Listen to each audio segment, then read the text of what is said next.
বন্ধুরা, বড় ধরনের ট্যুরে গেলে সাধারণত সকালের নাস্তাটা করতে হয় পরাটা দিয়ে।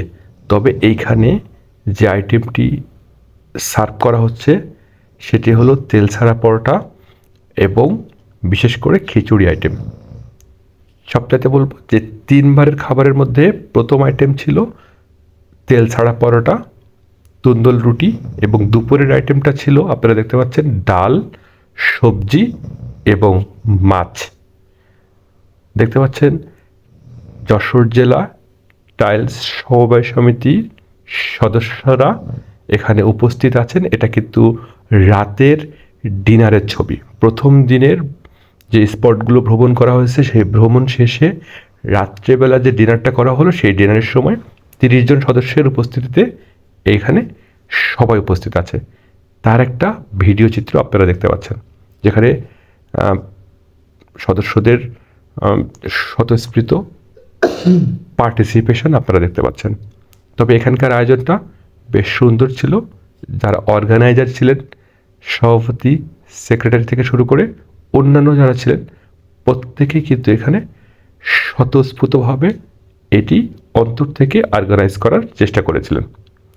আর সকালের খাবারে সবচাইতে ভালো লেগেছিল খিচুড়ি আইটেমটা, কারণ এখানে আইটেমটা খুব ভালো ছিল, গরম ছিল এবং সাথে ডিম মামলেটটাও কিন্তু ভালো লেগেছে।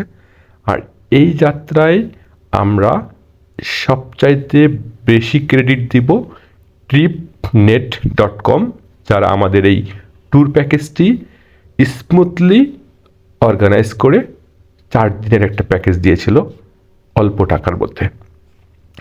এটা একটা অসাধারণ অনুভূতি। যেখানে যোগাযোগ হয়েছিল জনাব তাবারক হোসেন আঙ্কেলের, তিনি হলো যশোর টাইলস সমবায় সমিতির সেক্রেটারি।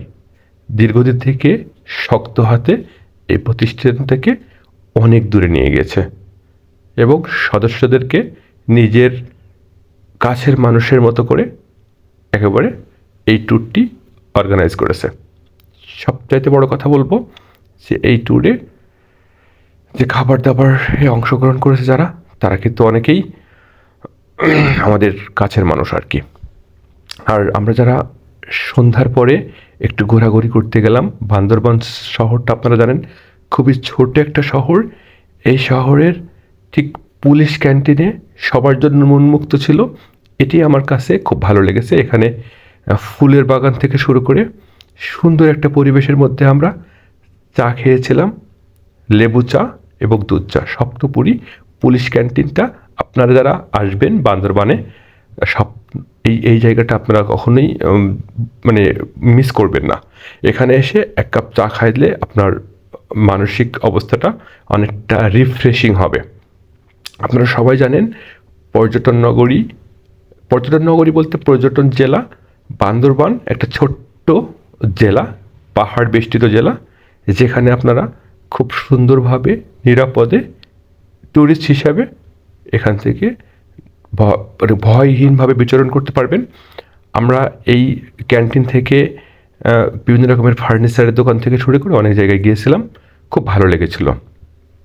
এবং এখানে বেশ কিছু তরুণ করা হয়েছে এবং ছোট্ট সিমসাম শহর হিসেবে আমরা এই বান্দরবান জেলার শহরটাকে 100-র মধ্যে 100 মার্কস দিয়ে দেব, কারণ এটা একটা সুন্দর পর্যটন স্পট। আমরা বিদেশে আর যাব না, দেশের মধ্যেই এ ধরনের আয়োজন করে আমাদের দেশের টাকা দেশে রাখব। আশা করি আমরা আগামী যে দিনের দ্বিতীয় দিনে যে আমরা রাঙামাটি ভ্রমণ করব সেখানকার ভিডিও আপডেট দেওয়ার চেষ্টা করব। তবে ওভারঅল আমরা খাবার দাবারের আইটেমগুলো কেমন ছিল প্রথম দিনের সেগুলো দেখানোর চেষ্টা করলাম।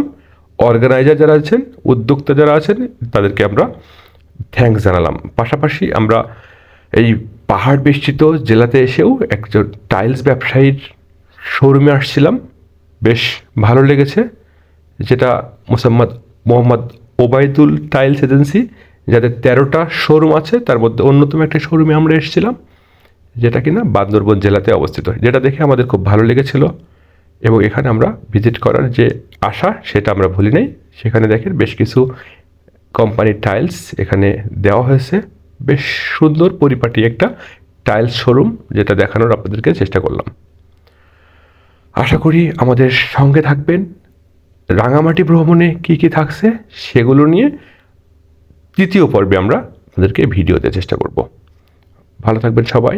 ভিডিওটি লাইক, সাবস্ক্রাইব এবং শেয়ার করতে ভুলবেন না। টাইম লাইনে রেখে দেবেন, বন্ধুদেরকে বলবেন যে অবশ্যই একটু সময় পেলে যেন হিল ট্যাক্স জেলা বান্দরবানে এসে এই ধরনের ট্যুরে অংশগ্রহণ করে। ভালো থাকবেন সবাই, দেখা হবে নেক্সট ভিডিওতে। আসসালামু আলাইকুম রহমতুল্লাহি ওবরাকাতুহু। ধন্যবাদ সবাইকে আমাদের এই ভিডিওর সঙ্গে থাকার জন্য।